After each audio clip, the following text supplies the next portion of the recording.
Muy buenas, jóvenes. Bien, espero que todos se encuentren muy bien en sus casas. Siguiendo con el sílabus del curso de química, el día de hoy nos toca ver el tema de radiactividad, ¿no? Bien, vemos en la imagen a un señor, ¿no? Señor de edad ya. Entonces, ¿quién es él, no? Vamos a descubrir quién es él, qué cosa hizo él, ¿no? Justamente él es Henry Becquerel, ¿no? Vamos a ver qué es lo que hizo él en este tema de radiactividad, ¿no? Del curso de química nuclear. A ver, veamos antes de ello un poquito de historia, ¿no? Vamos a ver un poquito de historia de justamente Henry Becquerel, ¿no? Dice, Antoine Henry Becquerel nació el 15 de diciembre de 1852 en París. Estudió y se doctoró en ciencias en la Escuela Politécnica de la capital francesa. Fue profesor del Museo de Historia Natural en 1892 y de la École Polytechnique en 1895. En el año 1896 descubrió accidentalmente el fenómeno de la radiactividad durante su investigación sobre la fluorescencia. Entonces, hasta acá. Lo más importante vemos de que él descubre de manera accidental, ¿no? Este fenómeno de radiactividad, ¿no? En el año 1896, a partir de justamente de sus trabajos, ¿no? De su investigación sobre la fluorescencia, ¿no?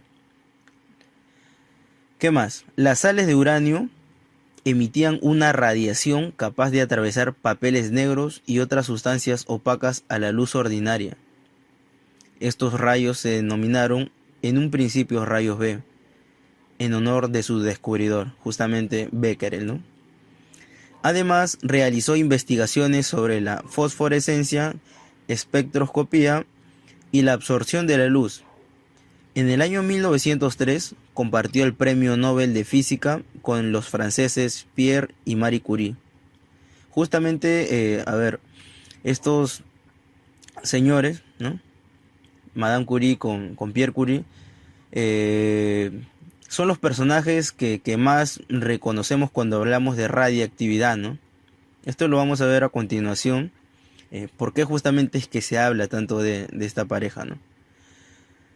Dice, entre sus obras destacan investigaciones sobre la fosforescencia en 1882 a 1897 y el descubrimiento de la radiación invisible emitida por el uranio de 1896 a 1897. Aquí mostramos una imagen justamente de Becquerel, ¿no? Descubridor justamente de la radiactividad en el año 1896. La descubrió de manera casual, pues, ¿no? Cuando él trabajaba justamente con el uranio. Bien, los esposos Curie. Madame Curie, junto a su esposo Pierre Curie, empezaron a estudiar el raro fenómeno que había descubierto Becquerel. Estudiaron diversos minerales y se dieron cuenta de que otra sustancia, por ejemplo, el torio, era radiactiva, término de su invención. Justamente ellos acuñaron esta palabra, ¿no? Radiactiva. Demostraron que la radiactividad no era resultado de reacción química, no era resultado de una reacción química, sino una propiedad elemental del átomo. Hasta ahí, ellos lo que están haciendo, ¿no? Era justamente trabajar con la radiactividad natural, ¿no? Con la radiactividad natural. Esto justamente se produce debido, la radiactividad se produce debido a los átomos, a los núcleos, ¿no? Inestables, ¿no? Inestables. Entonces, ¿qué es lo que hace un átomo inestable? Es emitir justamente partículas para transmutar, para transformarse en otros elementos más estables. Justamente es debido a ello que ocurre la radiactividad. Continuemos. Dice, el fenómeno de la radiactividad era característico de los núcleos de los átomos. En 1898 descubren dos nuevas sustancias radiactivas, el radio y el polonio, mucho más activos que el uranio, ¿no? Pierre probó el radio sobre su piel y el resultado fue una quemadura y una herida. Pronto el radio serviría para tratar tumores malignos. Era el comienzo de las aplicaciones que Madame Curie daría a la radiactividad. En 1903 recibieron el Premio Nobel de Física junto con Becquerel por el descubrimiento de la radiactividad natural, ¿no? Muy bien. Dice, al poco tiempo murió Pierre Curie en un accidente debilitado como estaba por el radio. Madame Curie siguió trabajando y fue la primera mujer que ocupó un puesto en la Universidad de la Sorbona en París. Siguió investigando junto a Ernest Rutherford, quien encontró que la radiación que emitían las sustancias radiactivas tenían 3 componentes que denominó alfa, beta y gamma. Este personaje, Ernest Rutherford, también no solo es conocido en esta parte de radiactividad, ¿no? Por la radiación, ¿no? que justamente encontró, ¿no? Que él la denominó alfa, beta y gamma, ¿no? Sino también porque él descubre el protón, pues, ¿no?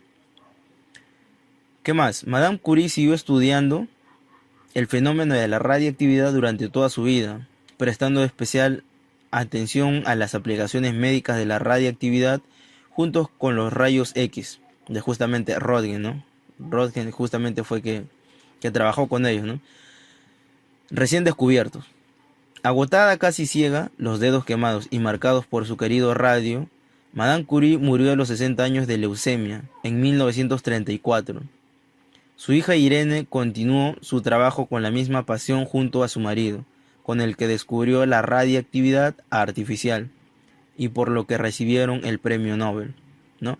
Justamente su hija Irene continúa sus trabajos de su mamá, ¿no? En la cual había trabajado, ellos, los esposos Curie, habían trabajado con la radiactividad natural, ¿no? Su hija continúa sus pasos y ella trabaja junto a su esposo con la radiactividad artificial, ¿no? Vemos en la imagen a los esposos Curie justamente trabajando de manera ardua, pues, ¿no? Con los elementos radiactivos, con el radio, el polonio, ¿no? Y en la parte inferior vemos a Ernest Rutherford, ¿no? También trabajando de manera continua. Bien, veamos qué es esto de radiactividad natural, ¿no? Justamente trabajo hecho por los esposos Curie, ¿no? Dice, se denomina radiactividad natural a la radiactividad, valga la redundancia, que existe en la naturaleza sin intervención humana. Ojo, sin intervención humana, ¿no? Esto se da debido a que los núcleos, ¿no? Justamente permanecen inestables, ¿no? Están inestables. Entonces, para ellos volverse más estable, ¿qué es lo que hacen? Lo que hacen es emitir partículas, ¿no? Emiten corpúsculos y también emiten radiaciones, ¿no? Emiten radiación gamma, ¿no? Liberan energía. ¿Para qué? Para transformarse en otro elemento más estable. Es justamente por eso que ocurre la radiactividad natural, ¿no? Radiactividad natural, resaltamos la palabra sin intervención humana, ¿ya? A ver, veamos un ejemplo de esto. Por ejemplo, tenemos el elemento carbono, ¿no? Este elemento carbono 14 lo que va a hacer es emitir una partícula beta. Emite una partícula y ¿en qué se transforma? Se transforma en el elemento nitrógeno, ¿no? Escrito esto en una ecuación nuclear, así se denomina esto, ecuación nuclear, tenemos al carbono 14 que va a transmutar a un nitrógeno 14 más una partícula beta. Esta es una partícula beta, que a continuación lo vamos a ver, ¿ya? Bien, continuamos con la radiactividad artificial. Dice, la radiactividad inducida o radiactividad artificial se produce cuando un material estable se ha hecho radiactivo por exposición a cierta radiación, ¿ya? Lo que va a ocurrir acá es que nosotros vamos a intervenir. Por ejemplo, ¿no? A un átomo de uranio le vamos a bombardear con partículas con neutrones, lo vamos a bombardear, ¿no? Con partículas de neutrones, lo vamos a bombardear Y lo que va a ocurrir es justamente que se van a generar, ¿no? Se van a generar nuevos elementos, ¿no? Se van a generar nuevos elementos. Entonces, para la radiactividad artificial nosotros estamos interviniendo, ¿no? Hay una intervención ahí. ¿Para qué? Para que ocurra justamente ese proceso de radiactividad. A ver, veamos un ejemplo de esto, ¿no? Por ejemplo, tenemos al aluminio 27. ¿Qué hacemos con el aluminio 27? La bombardeamos con rayos alfa. Bombardeamos esto con rayos alfa y esto va a transmutar a un fósforo 31. ¿Y qué es lo que va a emitir? Va a emitir energía, ¿no? Acá vemos las flechitas que significan emisión de energía, ¿no? Entonces, ¿qué vamos a tener en nuestra ecuación nuclear? Vamos a tener al aluminio 27, vamos a tener a las partículas alfa, y esto ¿qué me va a dar como resultado? Me va a dar el fósforo 31 y me va a dar radiación gamma también. Va a emitir radiación gamma, ¿ya? Muy bien. A ver, veamos los tipos de radiaciones que hay, ¿ya? Bien. Justamente propuesto esto por Rutherford, tenemos la partícula alfa. La partícula alfa la vamos a simbolizar por la letra griega alfa, o también la podemos simbolizar por este ion helio, ¿no? Dice, las partículas alfa son núcleos de helio, Es de naturaleza corpuscular. Ojo, las partículas alfa son de naturaleza corpuscular. Su velocidad de emisión es alrededor del 10% de la velocidad de la luz, o sea, más o menos unos 30.000 kilómetros por segundo, ¿ya? Eso es con respecto a las partículas alfa. Ahora, las partículas beta se simbolizan por la letra griega beta o de esta manera, ¿no? Este núcleo. Las partículas beta son electrones, ¿ya? Es de naturaleza corpuscular, al igual que las partículas alfa, son de naturaleza corpuscular, es decir, que tienen masa. Su velocidad de emisión es aproximadamente el 90% de la velocidad de la luz, ¿no? O sea, más o menos unos 270.000 kilómetros por segundo. Esa es la velocidad de emisión de las partículas beta. Ahora, los rayos gamma se simbolizan de esta manera, como gamma, la letra griega gamma, o de esta manera, ¿no? Ahora, la característica de los rayos gamma es que es una radiación electromagnética. Ya no es un corpúsculo, ya, como los anteriores, sino es una radiación electromagnética, es energía, ¿ya? Entonces, como es energía, como es una radiación electromagnética, ¿cuál será su velocidad de los rayos gamma? Es similar a la velocidad de la luz, ¿no? O sea, 300.000 kilómetros por segundo, ¿ya? Estas son las características fundamentales de estas tres partículas. También vamos a ver otros tipos de partículas, como por ejemplo el neutrón. Hay que recordar bien, cuando su número de masa es 0 y su carga relativa, perdón, cuando su número de masa es 1 y su carga relativa es 0, se habla del neutrón, ¿ya? Esto hay que tenerlo bien en cuenta. Al igual que el protón, ¿no? Cuando su número de masa es 1 y su carga relativa es 1. Hay que tener en cuenta esto acá, ¿ya? Para poder resolver, para poder desarrollar los problemas siguientes, ¿no? Ahora, acá nos damos cuenta de algo. Esta es una ecuación nuclear, ¿cierto? ¿Qué nos damos cuenta? Siempre en una ecuación nuclear, ¿qué se va a cumplir? Que la suma de los números de masa de los reactivos, 15 más 1 es 16, va a ser igual a la suma de masa de los productos, 16. Lo mismo va a ocurrir con las cargas relativas. Su carga es 8, acá es 0. 0 más 8, 8. Entonces acá debe ser 8. Esto siempre va a ocurrir en una ecuación nuclear, ¿ya? Eso hay que tenerlo bien en cuenta para poder desarrollar los problemas que vienen a continuación, ¿no? Ahora, hablamos de poder de penetración. Tenemos una fuente radiactiva, hay un material radiactivo que emite rayos alfa, beta y gamma. Nos damos cuenta de que ¿quién tiene mayor poder de penetración? los rayos gamma, ¿sí o no? ¿Por qué? Porque atraviesan la hoja de papel y atraviesan el bloque de aluminio, ¿no? Los rayos alfa se van a quedar ahí nada más, en la hoja de papel, ya no van a poder atravesar nada más. Los rayos beta se van a atravesar la hoja de papel, pero se quedan en la hoja, en la barra de aluminio. Pero los rayos gamma son más penetrantes, ¿no? ¿Por qué? Porque justamente van a atravesar la hoja de papel y la barra de aluminio, pero no 30 centímetros de plomo, ¿no? Entonces, ¿qué se observa? Se observa que la penetración de los rayos gamma es mayor que los rayos beta y este es mayor que los alfa, ¿no? Ahora, ¿cómo es el comportamiento de justamente estas partículas, ¿no? Este rayo, esta radiación gamma, ¿no? Vamos a ver, frente a un campo eléctrico. Aquí tenemos una placa positiva, acá tenemos una placa negativa, ¿ya? Una placa negativa. Y tenemos una fuente de radiación.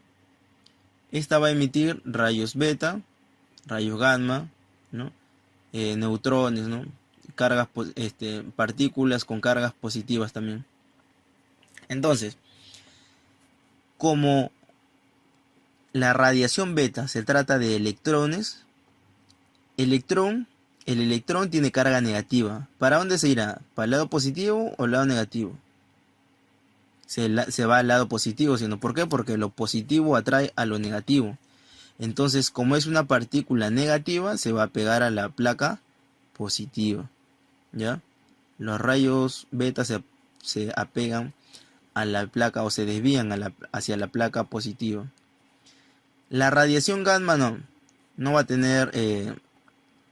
tener polaridad, pues no va a ser positivo ni negativo, al igual que los neutrones, ¿no? Entonces estos viajan de manera recta, no se desvían en su camino. Las partículas positivas sí, ¿no? Como la partícula beta, K positiva, P positivo y los rayos alfa, ¿no? Como estas partículas son positivas, se van a pegar hacia la placa negativa, ¿ya? Muy bien. A ver, ahora veamos algunos ejercicios de aplicación, ¿ya? Dice, indicar verdadero o falso según corresponde. Las partículas beta se desvían ligeramente de su trayectoria lineal. Claro, eso es verdadero, ¿cierto? ¿Por qué? Porque las partículas beta se van a desviar hacia la placa positiva, como ya hemos visto. Entonces esto es verdadero. La siguiente. La radiación gamma sufre desviación en un campo electromagnético. Vimos que la radiación gamma, como los neutrones, no sufren desviación, ¿ya? Entonces esta proposición es falsa. Entonces tenemos verdadero o falso. La última. Los rayos gamma y alfa tienen naturaleza corpuscular. Esto es falso, debido a que la radiación alfa sí tiene naturaleza corpuscular, pero los rayos gamma no. Los rayos gamma no tienen naturaleza corpuscular, tienen naturaleza, son energía, no es una radiación, ¿no? Entonces, la clave correcta sería verdadero, falso, falso. La letra B. Muy bien. A ver, en la pregunta 2 nos dicen, sobre la radiactividad, lo incorrecto es, fue descubierta por Becquerel, siendo estudiada también por Rutherford. Verdadero. Así es, Becquerel fue el que la descubrió y el que la estudió también es Rutherford. Los fenómenos nucleares son más energéticos que los fenómenos químicos o físicos ordinarios. Esta proposición es correcta, debido a que siempre en reacciones nucleares, en fenómenos nucleares, siempre se va a liberar una gran cantidad de energía, ¿ya? La letra C. La radiactividad natural puede emitir tres tipos de radiaciones: alfa, beta, gamma. Así es, eso es justamente lo que encontró ¿quién? Rutherford, ¿sí? Claro, en el texto leído anteriormente.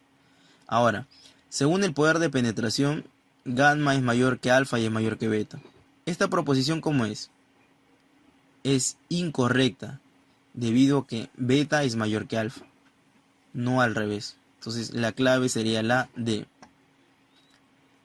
Y la E dice, presenta mayor grado de desviación los rayos beta que los alfa frente a un campo electromagnético. Esto es cierto. Esto es cierto. Esto se demuestra de manera experimental, pues, ¿no? La desviación de los rayos betas es mucho mayor que los alfa, ¿no? Frente a un campo electromagnético. Entonces la clave incorrecta sería la letra D, ¿no? Así es. Según el poder de penetración, alfa es mayor que gamma, es mayor que alfa y es mayor que beta. Eso es falso. Muy bien, nos dicen completar la reacción. Tenemos aluminio 27. Tenemos una partícula de alfa. Una partícula alfa. Tenemos un fósforo. Y nos piden completar esa reacción. Ya. Entonces, acá aplicamos lo que ya hemos dicho anteriormente. En una reacción nuclear, siempre la suma de los números de masa de los reactivos que están acá al lado izquierdo debe ser igual a los productos que están acá en el lado derecho. Acá tenemos 27 más 4, ¿cuánto es? 31, ¿cierto? Ya, acá también debe haber 31. Acá hay 30. ¿Cuánto le falta? 1. Entonces tenemos 1 como número de masa. ¿Ya? 1 como número de masa. ¿Qué más? Acá tenemos su carga es 13. Acá es 2. 13 más 2, 15. Acá también debe haber 15. Ah, pero acá ya hay 15. Entonces, ¿cuánto debe ser acá? 0. ¿Sí? Entonces, 1 de número de masa y 0 de carga relativa. ¿A qué partícula pertenece? 1 de número de masa y 0 de carga relativa. Claro, así es. Al neutrón. Recuerda que ya hemos visto esto anteriormente. ¿Dónde está eso? Está... A ver, eso está por acá. ¿No? Eso justamente está por acá. Tenemos acá el neutrón con número de masa 1 y carga relativa 0. Cuando me dicen número de masa 1 y carga relativa 0, se refiere al neutrón. Así es. Entonces, nuestra clave correcta, ¿cuál sería? Sería la letra A, ¿cierto? Así es. Un neutrón. En la siguiente sesión vamos a tocar un poco más este tema, ¿no? Vamos a ver un poco más de reacciones nucleares, ¿no?